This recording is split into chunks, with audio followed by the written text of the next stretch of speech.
Right now, in the quiet darkness, your mind might be actively reviewing every single mistake made by the people around you today. You are likely calculating how to fix their oversights, anticipating where they will stumble tomorrow, and planning exactly how to step in to prevent a disaster. It is a deeply lonely, exhausting vigil to live with the constant belief that you are the only person keeping your world from falling into total chaos. You treat your own attention like a relentless supervisor that cannot afford to sleep. You keep your internal eyes wide open, constantly adjusting the variables, terrified that any drop in your vigilance will cause everything you have built to shatter. This chronic need to correct every detail is a heavy burden. It leaves your spirit completely starved for rest. Let the demanding noise of your daily responsibilities recede into the shadows of the room. The immediate environment around you is starting to settle into a deep, coastal stillness. Through the open window, the night air arrives with the clean scent of salt water and crushed mulberry leaves. The distant sound of canvas awnings snapping gently in the sea breeze fills the dark space. Beneath your bed, the heavy timber floorboards hold your physical form without asking for any proof of your efficiency. You can allow your eyes to rest in the soft twilight of the room. The world outside is moving through its own natural patterns, completely unbothered by the need for human management. Your body can lean into this support, letting go of the long day without needing to ensure that everyone else did their part correctly. You are not a broken machine because you carry this deep internal fatigue tonight. What you are experiencing is not a failure of your character, but the natural strain of holding an invisible instrument of measurement for too long. Tonight, we are not going to force your mind to become perfectly blank, and we will not demand that you instantly fix your habit of hypervigilance. A profound insight of Buddhist wisdom reveals that the mind does not find peace by successfully controlling every external condition.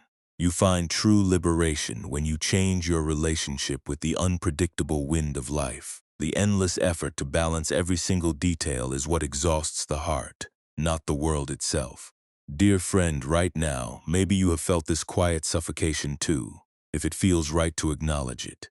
You lie in bed and feel your chest contracting under the weight of everyone else's potential errors. You want the people in your life to move at a certain pace, or you feel a deep panic when their incompetence threatens your security. But the constant calibration of other people's choices is an unyielding burden. It leaves your body starved for space. Trying to secure your happiness through micromanagement is like trying to measure the wind with a handheld bronze scale. The original challenges of life are simply the raw materials we work with. But the secondary suffering is the exhausting attempt to force the environment into a static equilibrium. Think of the immense energy it takes to monitor every thread of your daily life. You evaluate your relationships. You double-check your colleagues. And you scold yourself whenever you cannot maintain perfect order. When the exhaustion of this constant oversight surfaces, you do not simply let yourself rest. You immediately treat the tiredness as an urgent problem. You worry that your exhaustion will cause you to drop a critical variable, so you push yourself to think even harder. This continuous internal surveillance creates a profound brittleness in your nervous system. Your wrists feel tight from the imagined grip of control. Your shoulders remain raised like braced beams, and your breath stays shallow beneath the heavy collarbone of your worries. In a moment, this journey will take us to a weathered timber market stall by the sea, where this constant calibration is no longer required. It will introduce us to an ancient perspective where things are allowed to settle into their own natural alignment.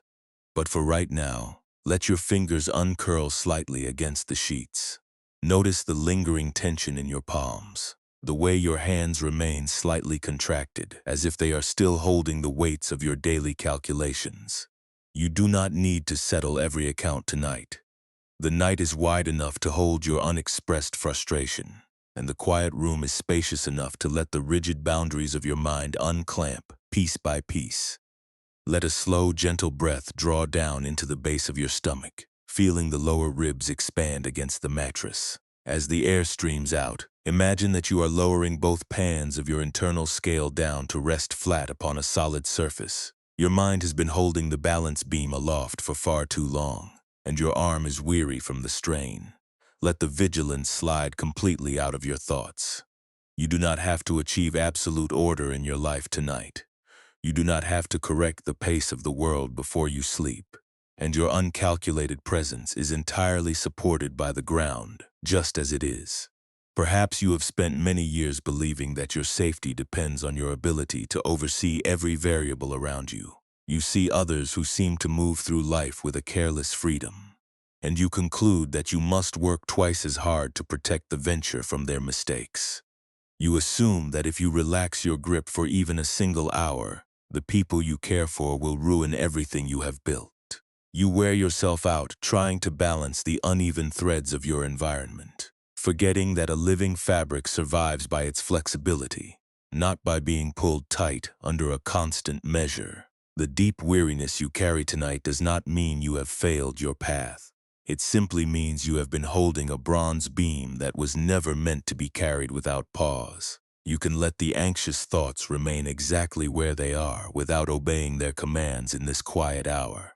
The long calculations of your security, the unfinished corrections, and the hidden fears of chaos do not make you less worthy of tranquility. They are simply the standard defenses of a heart that wanted to keep its world safe from harm. Listen to the absolute stillness that expands between my words. That silence does not ask you to adjust a single counterweight tonight.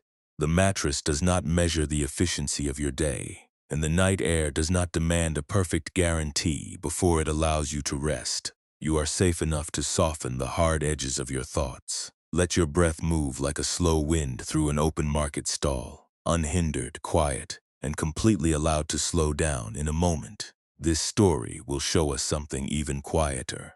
To see how this tireless habit of monitoring the world takes hold of a life, we can turn our attention to an old story that has been preserved for generations along a windswept northern coast. In a small coastal trading town known for its weathered cedar buildings and snapping canvas awnings, lived a highly respected silk merchant named Kenzo. Kenzo was famous throughout the province for his flawless inventory and his absolute intolerance for any errors in his trade. He oversaw every detail of his vast business with an intense, unwavering vigilance. He spent his days walking between the timber stalls, checking the tension of the woven fabrics, reweaving threads that appeared slightly loose, and scolding his young apprentices whenever their pace slowed. He believed with absolute certainty that if he relaxed his personal oversight for even a single hour, the entire market venture would tumble into ruin. Every morning, Kenzo stepped into his open-air stall carrying a small, beautifully crafted instrument. It was a handheld bronze scale, balanced from a central silk cord, holding two delicate brass pans that hung from a polished horizontal beam to measure the precious raw silk filaments. Kenzo also carried a small leather pouch filled with tiny brass counterbeads. These miniature metal weights were polished so frequently that they caught the sharp glare of the morning sun like sparks of fire. Throughout the long hours of the daylight, Kenzo stood behind his cedar table, continuously shifting these brass counterbeads between his fingertips. He measured every single skein of silk brought in by the local weavers, adjusting for the moisture in the air, correcting for the slight variations in the thread, and trying to establish a static, perfect equilibrium. The physical toll of this constant calibration was hidden beneath his elegant merchant robes. His right arm was perpetually tense, his fingers curled into a rigid, permanent clamp around the central bronze beam. The skin of his thumb had grown thick and calloused from the unyielding pressure of the metal. Even when the market square grew quiet during the midday heat, Kenzo could not lay the scale down. He stood in his stall, his eyes darting across the horizon, checking the horizon for approaching storm clouds, and worrying that the sea air would warp his measurements. His breathing remained shallow and tight, confined to the very top of his chest. He was carrying the weight of the entire marketplace in the palm of his hand. One afternoon, a persistent coastal wind began to blow through the open timber rafters of the trading square. The gale caused the canvas awnings to flap violently, sending white swirls of sand across the cedar tables. The wind directly disturbed the delicate balance of Kenzo's handheld scale, causing the small brass pans to tilt wildly back and forth. Frantic with worry, Kenzo began to add more brass counterbeads to the left pan, then shifted them to the right, attempting to force the instrument into a perfectly level stance against the moving air. His thumb throbbed with a dull, heavy ache, and his shoulder became locked in a rigid defense against the climate. The more the wind blew, the harder he gripped the bronze beam, his knuckles turning white as he fought to master the environment. While Kenzo was straining against the sea breeze, an elderly temple weaver named Mother Miyoko walked slowly down the market lane. Miyoko was a woman of immense quietude, known for producing the softest, most resilient silk fabrics in the region. Yet she carried no instruments of measurement when she walked. Her hands were completely empty, her long linen sleeves blowing freely in the wind, and her footsteps made no sound against the weathered timber boards. She stopped outside Kenzo's stall, holding a simple willow basket filled with unspun, raw silk filaments that had been gathered from the mountain valleys. She did not offer a loud greeting or interrupt the merchant's frantic calculations. She stood quietly by the edge of the table, watching the highly respected man battle the invisible current of the air. She noticed the deep lines of exhaustion carved around his eyes, the absolute stiffness of his neck, and the way his entire body was braced against the wind. Mother Miyoko reached into her simple willow basket and pulled out a single small object, placing it gently on the cedar wood right beside the merchant's shaking hand. It was an unpolished gray stone weight, rough from the sea tide, completely lacking the beautiful shine of Kenzo's brass counterbeads. Kenzo looked down at the rough stone, his voice sounding tight and sharp as he spoke through the noise of the wind. He told the elderly weaver that he could not use such a crude object because his business required absolute precision, and the wind was threatening to ruin his entire inventory if he did not balance the pans immediately. He explained that his assistants were careless, the weavers were undisciplined, and he was the only person keeping the market from absolute disaster. He spoke with a desperate eloquence, trying to justify the intense rigidity of his posture. Mother Miyoko looked at the merchant with a gaze that held no judgment, only the profound patience of someone who had spent decades watching the natural world settle into its own alignment.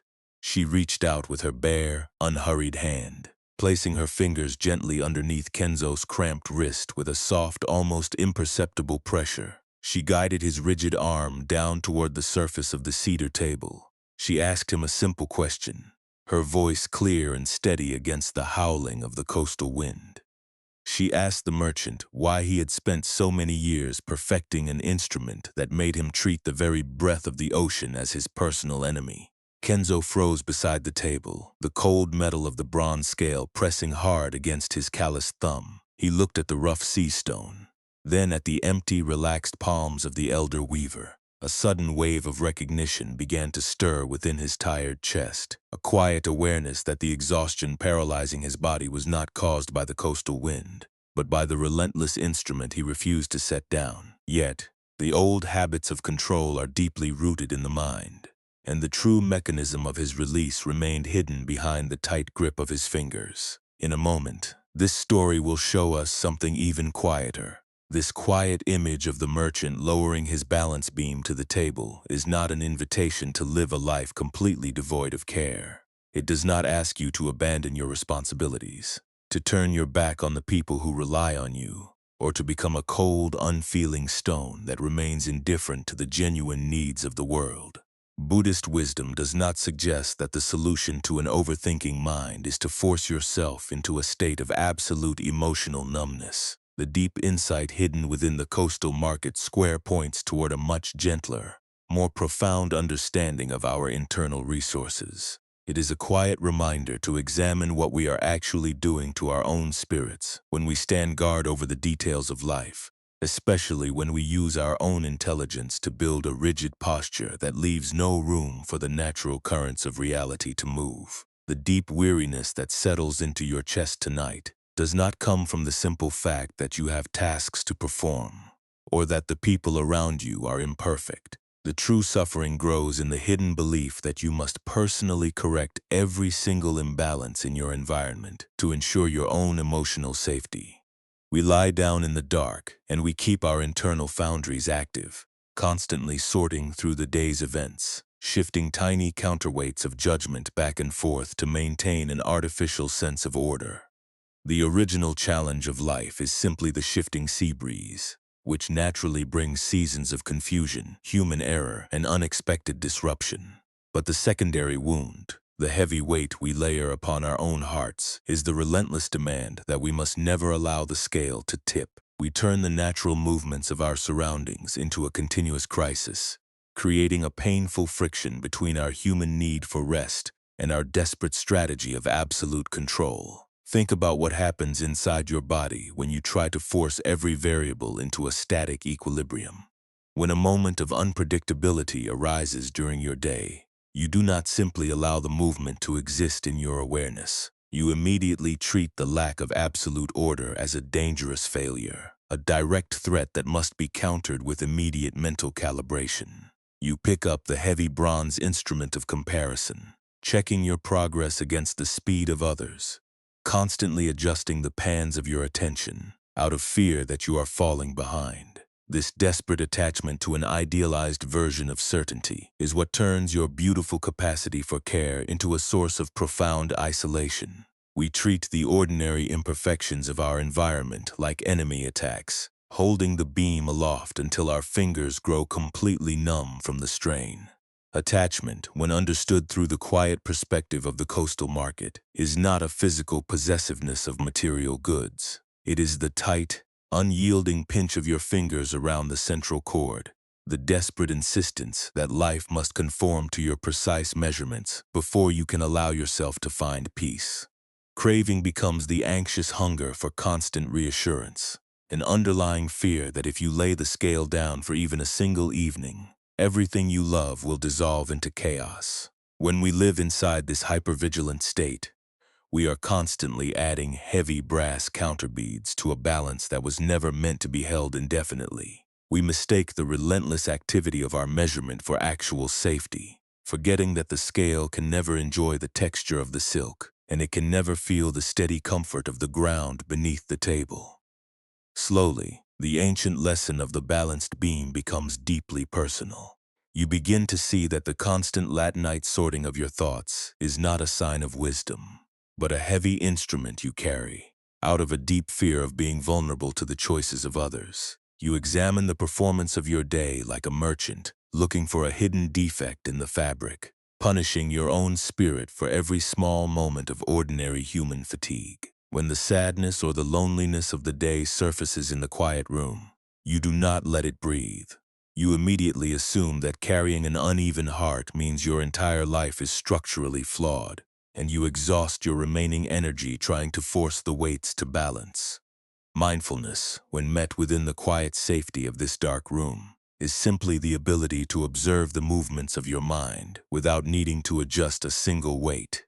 It is the gentle capacity to notice the tilting pans of your anxiety without instantly deciding that you must step in to correct the angle. When you practice this soft awareness, you look at your own worries with the patient, unhurried eyes of the elder weaver. You no longer see a chaotic situation that must be mastered by force. You see a living, breathing presence that has simply grown weary from carrying a measurement it was never meant to hold. Impermanence reminds us that the rigid order we try so hard to maintain is entirely temporary, for nothing in the marketplace stays perfectly fixed, and the sea breeze will always move what is light. You can let the uneven threads of your current life remain exactly as they are without obeying their frantic commands in this quiet hour. The long calculations of your security, the unfinished corrections, and the hidden fears of disruption do not make you less worthy of tranquility. They are simply the standard defenses of a heart that wanted to protect its world from being harmed by a changing environment. You do not have to prove your utility to the darkness by presenting a flawless plan before you are allowed to rest your head. The night does not measure the efficiency of your days, and the room does not demand a balanced ledger before it gives you shelter from the storm. Compassion is the spaciousness that allows your tired spaces to exist without needing to justify them to a spectator. It is the gentle understanding that your underlying self is completely stable. Even if the instrument you forged carries many scratches from the journey, You do not have to achieve absolute certainty about your future tonight to earn your right to find rest. Let the heavy thoughts settle into the quiet shadows, knowing that the market has closed its gates, and your uncalculated presence is entirely supported by the ground just as it is. When you release the extra struggle of trying to balance the wind in the dark, the immense energy you were using to hold up the scale suddenly returns to your body as a calm, spacious ease. Your breath can move like a slow wind through an open timber stall, unhindered, quiet, and completely allowed to slow down. In a moment, this journey will take us deeper into the silent spaces of your own body, showing us how to rest the balance beam piece by piece. But the deeper transformation had not yet revealed itself to the merchant in the story, for there was still a massive cargo waiting to arrive on the coastal wharf, a sudden event that would challenge the very foundations of his control. Let the quiet, salt air of that distant shoreline enter the space where you rest tonight. You do not need to alter your physical position with any sudden effort, and there is absolutely no requirement to force your mind into an unnatural, silent vacuum. If it feels right, let your attention gather softly away from the busy marketplace of your daily obligations, drifting down into the immediate physical sanctuary of the present moment. You might begin by simply noticing where the heavy bones of your body meet, the dark grain of the support beneath you. The surface does not ask for a list of your corrections before it agrees to hold your mass. It does not wait for you to prove your absolute vigilance before it carries you securely through the night. It holds you with a silent, continuous stability that requires no calculations from your tired spirit. Take a slow, deep breath into the very lower space of your abdomen, letting the skin expand naturally without forcing an ideal shape. As the air streams out, imagine that you are loosening the tight clamp around your fingers and your wrist. Your right arm has been holding the balance beam aloft for so many hours, and the small muscles have become cold from the constant tension of calibration. For tonight, the endless inventories of the market can be forgotten. The unfinished tasks of the household can stand without your active supervision. You can allow the breath to move in and out like a soft tide passing through an open timber stall, a gentle, uncalculated rhythm that carries no hidden demands. Perhaps you can direct a soft, curious awareness toward the small muscles surrounding your thumb and the palm of your hand. This is the exact place where we hold our strategies of control, tightening the grip to prevent anything from sliding out of alignment. Let the fingers uncurl slightly against the sheets. Notice the delicate areas between your eyes, the places that spend the day scanning the environment for potential errors. See if those small areas can soften into the dark shadows of the room. You do not need to achieve a state of perfect, spiritual clarity to be safe here tonight. Even noticing the presence of a deep, inner hardness is a beautiful form of awareness. Now, let your mind gently observe the immediate landscape of your internal thoughts. You might notice one specific concern, or one persistent anxiety about the incompetence of your surroundings that has been pacing through your mind tonight. Perhaps it is the memory of an oversight someone else made, or a deep fear that if you drop your guard for a single hour, everything you have built will collapse into ruin. Do not try to aggressively cast this thought out of your sanctuary. Do not treat the presence of fear as proof that you are failing your inner training. If we try to violently banish the thought, we are only adding another weight to the scale. Instead, let the thought be seen clearly in the dim light of your attention. Name its emotional weight without any judgment. You might say quietly to yourself, "This is the heavy pan of my anxiety. This is the rigid counterweight of my control." In the quiet room of your imagination, see yourself holding the single, rough sea stone that Mother Miyoko placed upon the cedar table. Feel its cool, porous texture against the tips of your fingers. It is heavy with the weight of the deep earth, unpolished, and completely unbothered by the moving air, carrying no measurements and offering no resistance to the environment. Now, take that sharp, distressing thought, that deep worry about the mistakes of others, and imagine placing it gently into the left pan of your internal scale. You are not trying to destroy the worry. You are not pretending that the challenges of your life do not exist or that the wind is not blowing. You are simply choosing to change how the weight is held. Watch what happens in your mind when you stop holding the balance beam aloft. Imagine the delicate bronze scale standing completely empty on the table, its metallic surfaces reflecting only the dim, peaceful shadows of the evening. The instrument is no longer held up by your cramped thumb. It is no longer constricting your chest or forcing your breath to stay shallow. The brass pans can rest flat and motionless against the wood, while your soft, living body steps completely away from the act of measurement. The rough sea stone holds the weight lightly, allowing the coastal wind to pass harmlessly over the table, softening the sharp edges until the worry loses its density. And this is where the mind begins to soften. The internal foundries grow quiet because you have stopped adding counterweights to the scale. You can return to the immediate presence of your breathing body whenever you are ready. The ribs rise like the slow creak of timber beams in a gentle wind, and they fall like autumn leaves descending onto the damp earth. Every inhalation brings a spacious, uncalculated air into the center of your chest. Every exhalation is a quiet permission to let the world move without your constant correction. You do not have to achieve absolute internal order before you allow your eyes to close completely.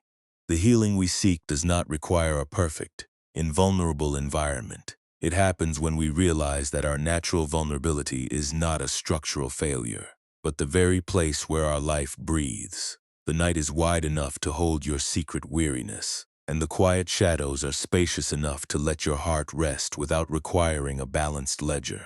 Let the rigid boundaries unclamp piece by piece, knowing that the market has closed its gates, and your uncalculated presence requires no bronze scale to endure. You are safe enough to let the world move without your management tonight. As the body becomes heavier and the space behind your eyes becomes darker, we begin to approach a different kind of understanding. The empty instrument rests in the distance, slowly gathering the cool dew of the coastal night, while the living self sinks deeper into the soft mat. But the deeper transformation had not yet revealed itself to the merchant in the story. There was still a second event waiting to occur on the windswept wharf, a moment of profound challenge that would show Kenzo exactly what happens when the iron scales of our resistance are completely laid flat against the earth. The stormy weather along the northern coastline did not clear by the following morning, instead deepening into a relentless low-hanging slate fog that smelled heavily of wet hemp and bitter salt. Down at the stone wharf, the ocean water swelled into thick, dark green peaks, throwing cold spray against the timber pilings of the harbor. A massive cargo ship from the southern ports had arrived unannounced, its wooden hull groaning against the current, carrying an unprecedented shipment of thousands of raw silk filaments. The entire trading square dissolved into immediate, frantic chaos as merchants ran through the downpour, shouting contradictory orders to their soaked apprentices. The wind ripped through the open lanes, tearing canvas ropes from their iron hooks and scattering dry straw across the wet planks. Kenzo stood at the center of the docks, his body completely rigid under a heavy oiled wool cloak. His mind immediately went into a state of hypervigilance, analyzing the chaotic scene, trying to anticipate every potential mistake his workers might make in the rain. He felt a familiar, sharp panic tightening his ribs. A certainty that if he did not supervise every single movement, the precious cargo would be ruined by the salt water. He reached into his leather pouch, gripping his handheld bronze scale, his calloused thumb instantly pressing against the familiar metal beam. He began trying to verify the weight of the very first wet crate, his arm trembling from the chill, his fingers locking into a painful, frozen clamp around the central silk cord. The wind caught the brass pans, causing them to clatter violently, making an accurate reading completely impossible. While he was straining to maintain order, a young apprentice tripped over a slick mooring rope, sending a massive crate crashing down onto the wet timber boards. The wood splintered instantly, exposing dozens of delicate silk skeins to the driving rain. Kenzo felt a surge of absolute fury, a desperate desire to scream at the boy, to scold him for his carelessness, and to force the work to stop until everything was perfectly corrected. He took a single step forward, his jaw tight, his bronze scale raised in his fist like a weapon.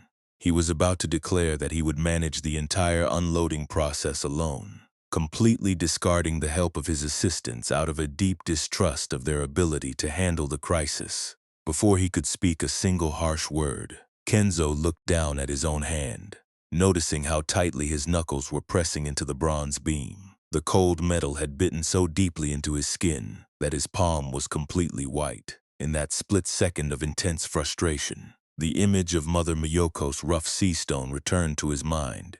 He remembered her quiet question, the way her empty hands had rested so easily on the cedar table, while the wind howled around them. He stopped his forward movement, his boots freezing on the wet wood, and he did not let the angry words escape his lips. He simply stood in the pouring rain, took one long, deliberate breath into the bottom of his lungs, and observed the chaotic movement around him without immediately trying to correct it.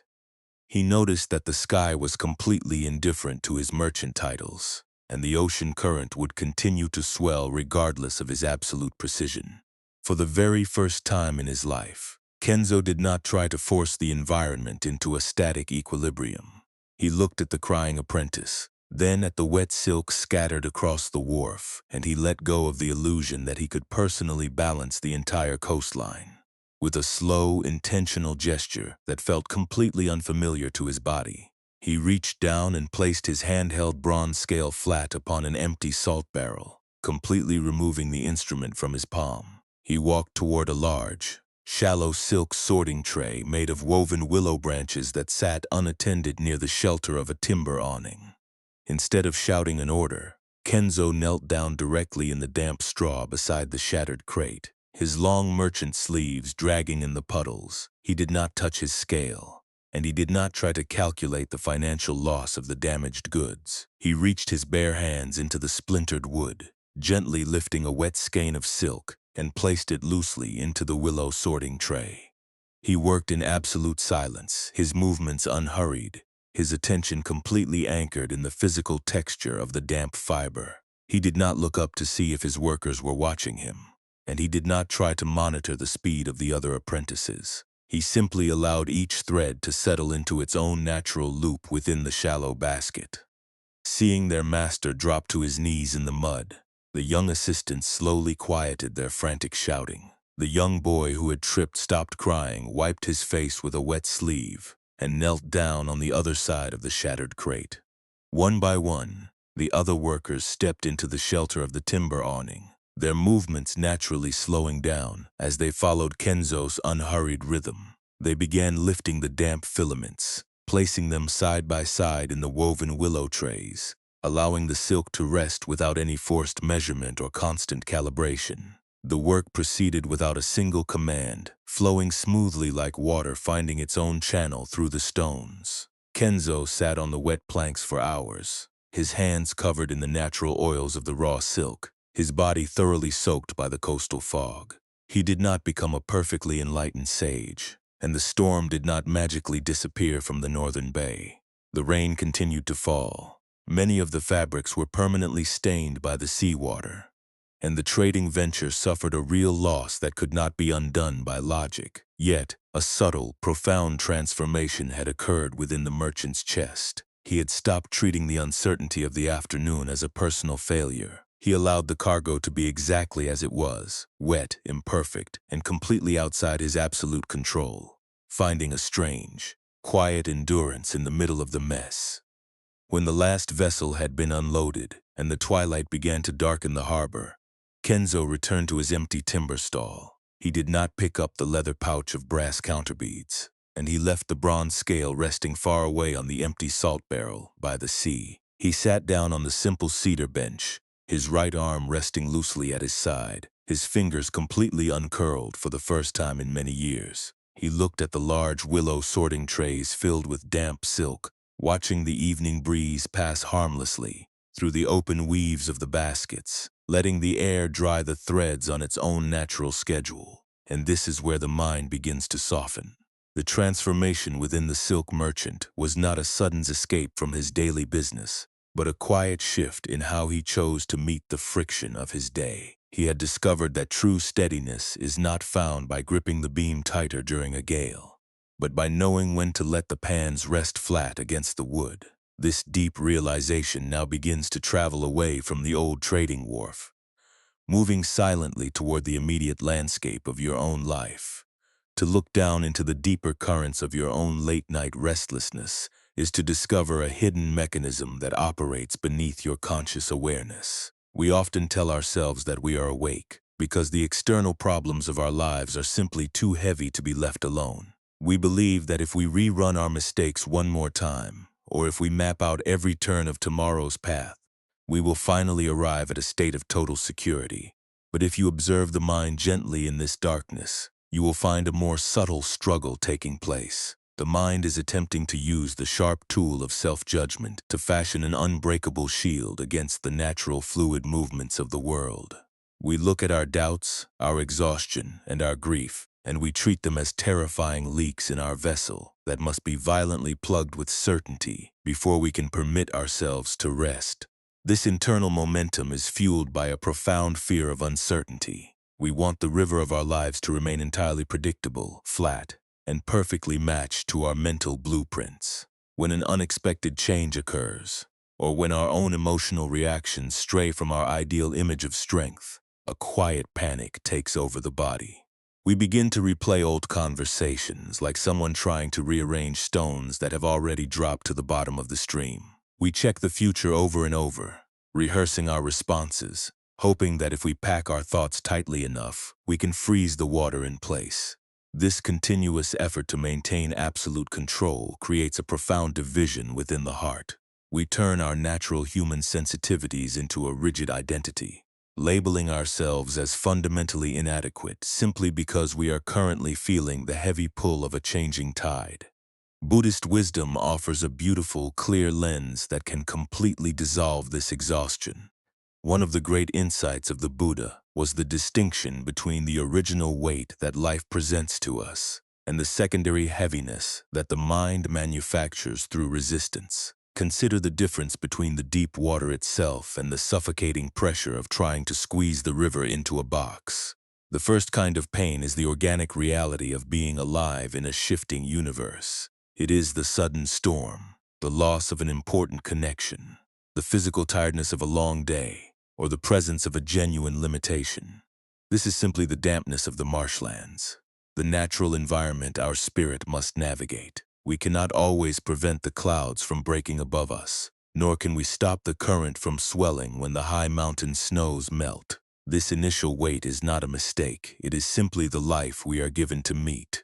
The true suffering, the heavy burden that keeps your eyes wide in the dark, is entirely born from the second kind of pain. This is the extra weight the mind creates through control, denial, and self-punishment. It is the decision to treat the natural dampness of the river as a personal failure. When you tell yourself that you should not be feeling afraid, that you must never show vulnerability to those around you, or that your entire journey is ruined because a single plan fractured, you are driving a sharp wedge into an already tender heart. The primary water is just a natural event, but the secondary drowning is the exhausting structure of predictions we weave with our own hands out of shame. True peace does not arrive because you have successfully engineered a river that never flows or changes. Freedom comes when you change your fundamental relationship with the movement that is already taking place. Imagine a vast field of tall, unspun marsh reeds growing quietly in the shallow waters of a silent lake at midnight. The individual stalks do not spend their hours fighting the dark mud that feeds their roots, nor do they look at their own slender, flexible bodies and wish they were built of solid granite blocks. When a heavy autumn rain falls from the sky, the reeds do not try to remain perfectly dry, and they do not try to freeze themselves into an immovable posture to resist the weight of the water. They allow the rain to slide down their green skin, absorbing the moisture directly into their fibers, bowing down flat against the surface of the lake when the heavy gusts blow. They trust the space within their own hollow stems to bring them back upright when the storm has passed through the valley. The marsh survives the flood, not because it is hard like a mountain wall, but because it has entirely surrendered its form to the fluid nature of the climate it occupies. When you lie awake trying to resolve your entire future in one night, You are treating your mind like a vessel that must be carried on your shoulders to stay safe. You assume that your anxious thoughts are permanent truths about your identity, rather than temporary waves passing through your open awareness. You begin to confuse the passing storm with the sky that holds it. Every drop of fear that touches your heart is treated as an emergency that requires immediate binding, an urgent signal to pull the hemp ropes tighter around your soul.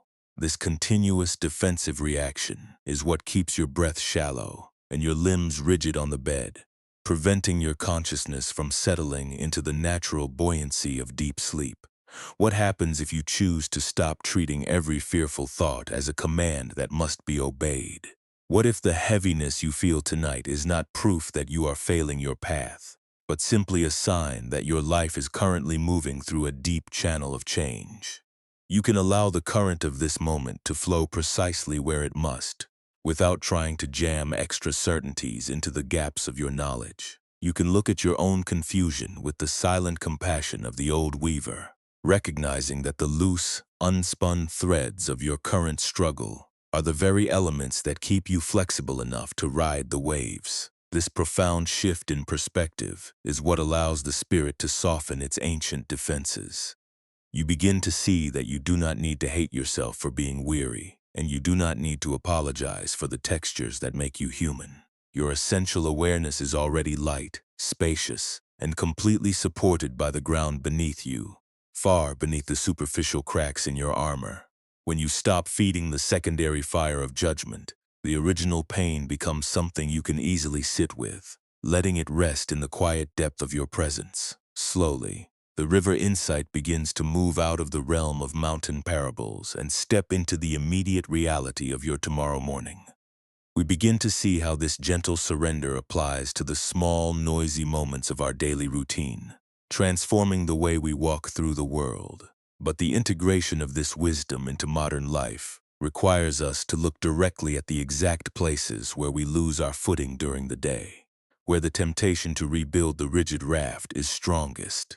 Now let this ancient mountain wisdom come closer to your own life, moving quietly away from the old coastal docks into the immediate reality of your tomorrow morning. The trading town fades from your vision, but the internal habit of continuous measurement remains deeply active inside your daily routine.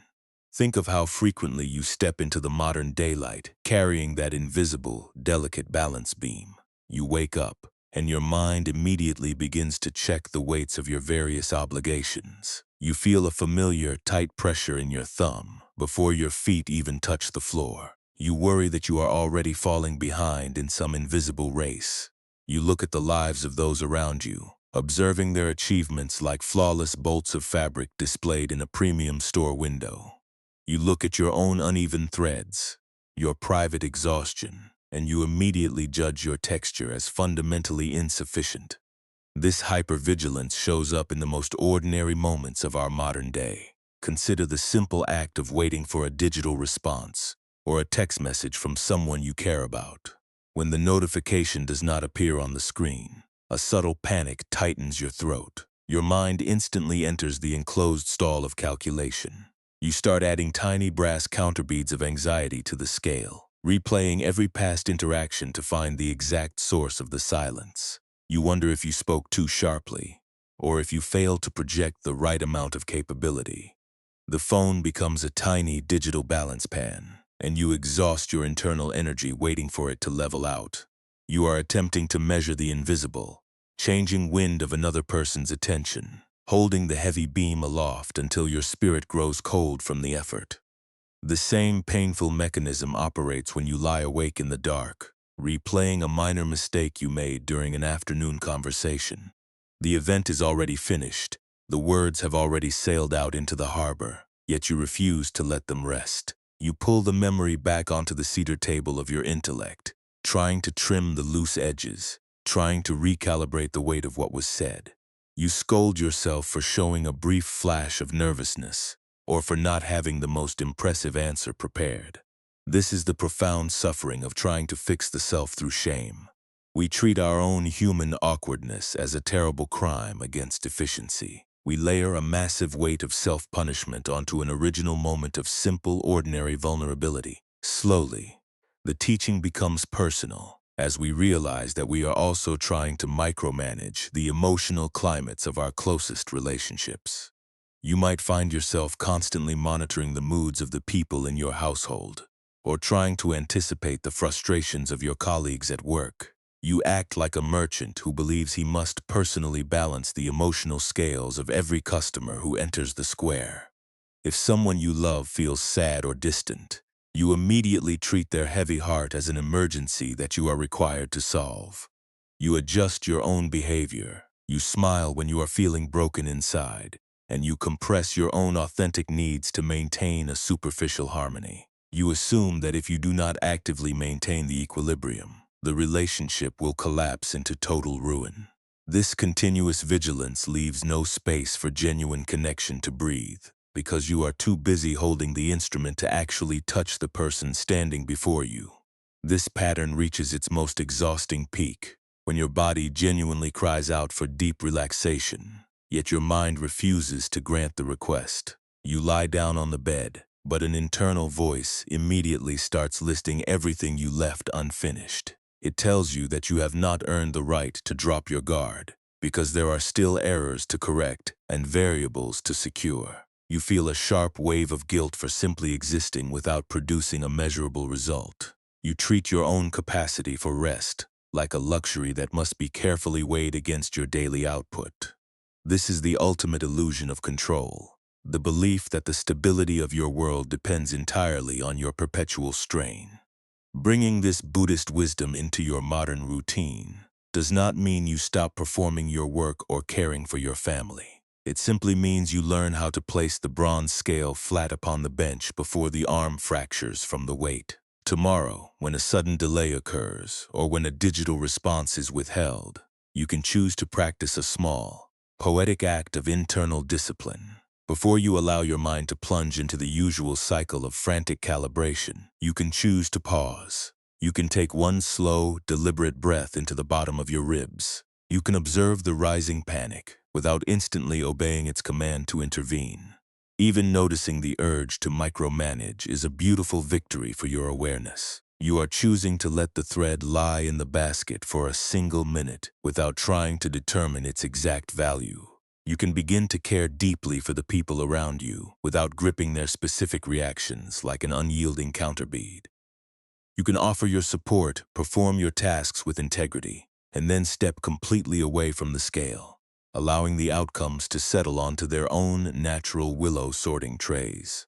When someone else makes a simple mistake, you can allow the error to exist without immediately treating it as a total disaster that requires your aggressive correction. You can offer forgiveness to your own human limitations, remembering that a resilient life is built by flowing with the changing coastal air, not by suffocating your spirit to preserve a static front.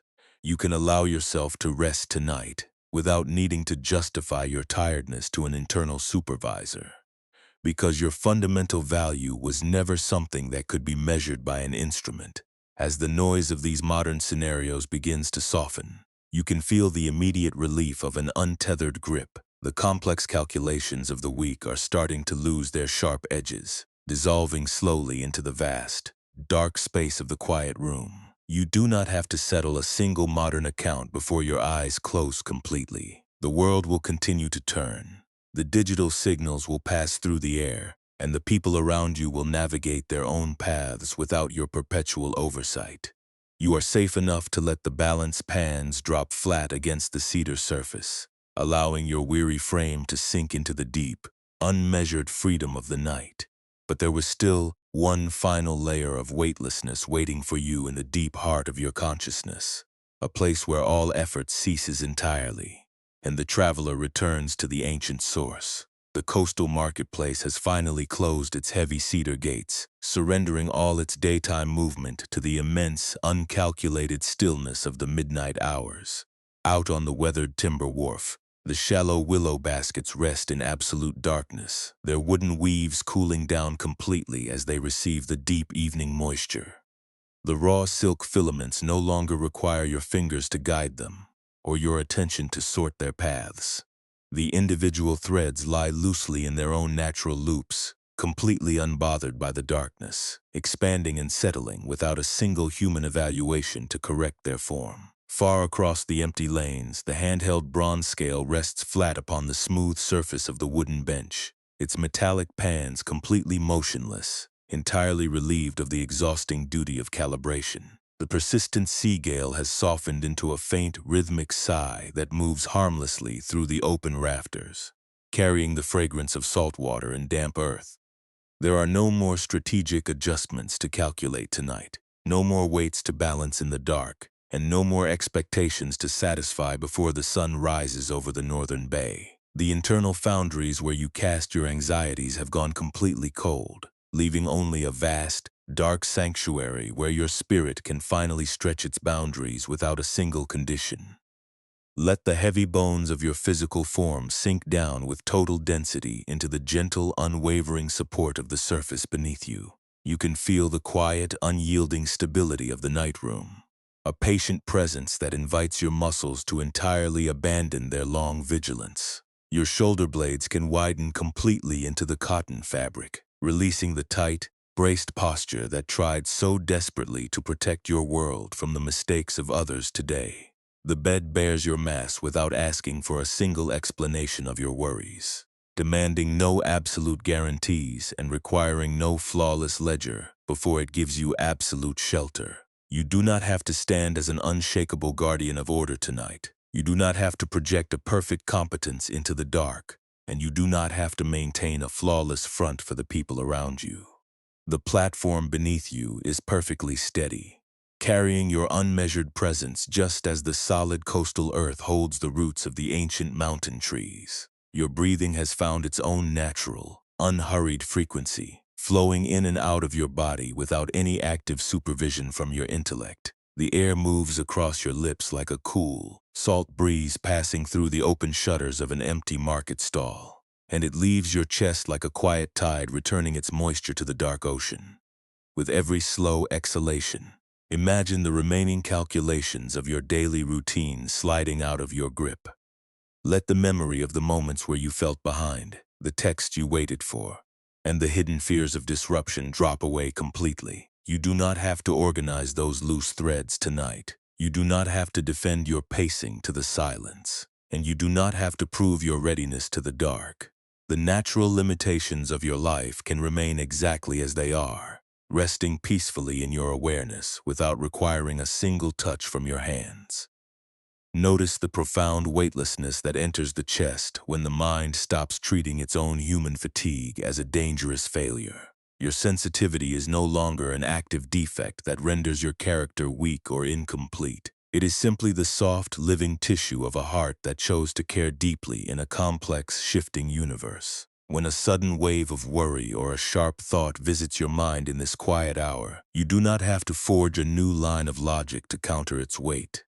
You can let the feeling exist in the wide reservoir of your presence, knowing that your essential awareness is large enough to hold the tremor without breaking apart. The underlying self remains beautifully unbroken, requiring no bronze casing to endure the changing climates of your life. In this deep restfulness, your inner peace no longer depends on your ability to force the environment into a static equilibrium. You are like the soft sea stone resting on the cedar table, completely open to the atmosphere, carrying no weapons and offering no resistance to the dark. The rough surfaces of the stone do not try to alter their form. They do not argue with the wind, and they do not try to hide their textures from the night. The object simply yields its weight to the wood, becoming lighter, softer, and more deeply quiet with every hour that passes through the harbor. You do not have to actively force yourself to let go tonight. The deep, non-possessive space of your true nature is already holding you, operating quietly beneath the superficial noise of your thoughts. It provides an unshakable sanctuary that demands no labor from your tired thumb. Let the slow cadence of my words act like the gentle rustle of unspun fabric shifting in a soft breeze, relaxing the last hidden corners of your physical frame. The sharp outlines of your daily obligations are slowly fading away, turning into the vast, transparent dark of an ancient shoreline at midnight. You are floating effortlessly now, completely released from the heavy strings of your social performance. The vast space beneath you knows exactly how to keep you buoyant without a single calculation from your intellect. You can let the tools drop into the dust. You can let the scale rest in the shadows. And you can allow your body to sink into the natural ease of pure being.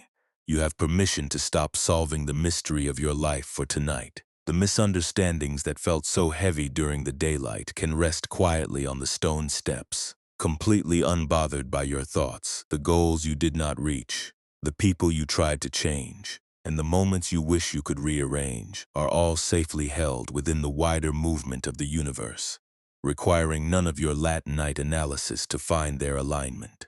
The darkness is vast enough to protect your unshielded presence, and the morning will find its way to the market lane exactly when the night has completed its deep, restorative work. Your only duty in this stillness is to yield your mass to the ancient softness that has been waiting for your return since the very beginning of the day. Feel your eyelids growing immensely heavy, drawn down by the quiet, natural gravity of absolute emotional safety. The midnight sky carries no expectations it asks you to meet. It only offers a wide velvet container where the weary traveler can finally lay down the instrument and rest. Let the silent, uncalculated dark fill the space between your ribs, allowing the sharp images of the past to soften into the quiet mist of the ocean. You have returned to the ancient home of your own awareness, where no judgment can touch your name and no fear can disrupt your sanctuary. You are safe, you are soft, and you are completely allowed to sink into the vast, silent peace of the deep forest floor. And if the life you have been trying so hard to measure has simply been waiting, all along, for you to trust the wind that carries the thread, let the quiet resonance of that question dissolve the very last boundaries of your resistance. The silence that follows it is not empty, but vast and profoundly welcoming. You can allow the answer to remain completely unformed in the dark, because your heart understands the truth of it without needing a single word of explanation. The endless need to evaluate your life has finally run its course for the day. The internal merchant has stepped away from the cedar table, leaving the workspace completely untended. The small leather pouch holding the brass counterbead sits closed in the shadows. The tiny weights remain perfectly still inside the dark leather, no longer clicking against one another, no longer required to measure a single fragment of your reality. Your hand can rest completely open against the soft surface of your bedding. Notice the deep, physical relief that travels through the palm, moving slowly from the tip of the thumb down into the center of the wrist. For years, that hand has remained slightly curved, retaining the muscle memory of a heavy burden it refused to drop. Tonight, the invisible cord is gone. The bronze balance beam is resting entirely on the wood, entirely separate from your body. You can feel the skin of your fingers softening, expanding into the darkness, completely relieved of the ancient tension of control. Your arm can grow heavy, sinking downward with the simple honesty of a branch that has finally dropped its winter snow.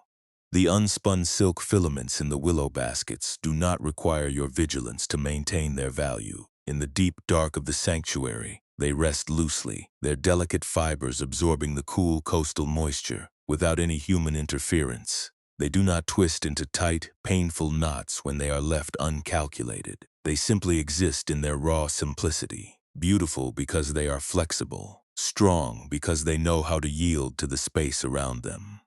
You too can allow your unfinished thoughts to rest loosely inside your awareness tonight. You do not need to pull them straight or weave them into a perfect narrative before you allow your eyes to close. The frayed edges of your day are perfectly allowed to remain frayed in this quiet hour. The tide outside the harbor continues its slow, rhythmic movement against the dark stone wharf. The great ocean does not look for a scale to justify its swelling currents. It rises in the dark, and it falls in the dark, completely governed by a deep, natural intelligence that requires no ledgers or calculations. The water does not apologize for its depth, and it does not try to freeze its surface to please a spectator. You can let your own internal ocean move exactly like the tide, flowing without management, rising and falling in a slow, unarmored rhythm that is completely safe from judgment. The ground beneath you supports this fluid movement, holding your full weight without asking for a single guarantee.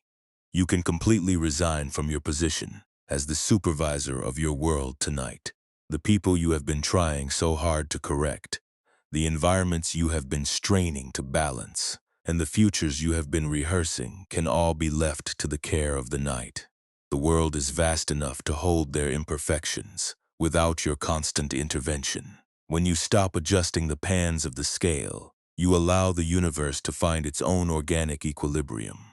You can trust that the people in your life will find their own way through the wind, just as the apprentices learned to handle the cargo when the merchant dropped his tools. Your absence of control is not a betrayal of care, it is the highest form of wisdom. Let your breathing become a simple, unmeasured thread passing through the center of your chest. You do not need to count the length of the inhalation, and you do not need to monitor the depth of the exhalation. The air arrives because your body naturally knows how to receive it. The air leaves because your lungs naturally know how to let it go. It is a soft, continuous gift that requires no effort from your intellect. With every quiet breath, the rigid boundaries around your heart soften a little more. You are returning to the ancient, uncalculated home of your own presence, a space that was entirely whole long before you ever picked up the instrument of measurement. The darkness in the room is growing thicker, heavier, and beautifully dark. The distant whistling of the wind through the cedar rafters has become a faint, hypnotic lullaby that carries no demands for your attention. The weather will continue to change. The morning will bring its own raw materials. But for right now, the market is entirely closed. The cedar tables are bare, the canvas awnings are still, and the empty scale rests silently in the shadows. You do not have to achieve a single goal or correct a single error to be worthy of this profound tranquility. Your uncalculated presence is entirely sufficient just as it is. Sinking down now, deeper and softer into the heavy welcoming gravity of the dark forest floor. The thoughts are no longer commands to be obeyed. They are simply distant ripples on a silent coastal bay at midnight. You are completely safe to let go of the grip. You are completely safe to let the world move without your management. Let the rest take you completely, letting your spirit dissolve into the deep, unmeasured freedom of a heart that has finally trusted the wind. Sleep now, completely unarmored, completely at peace, completely home.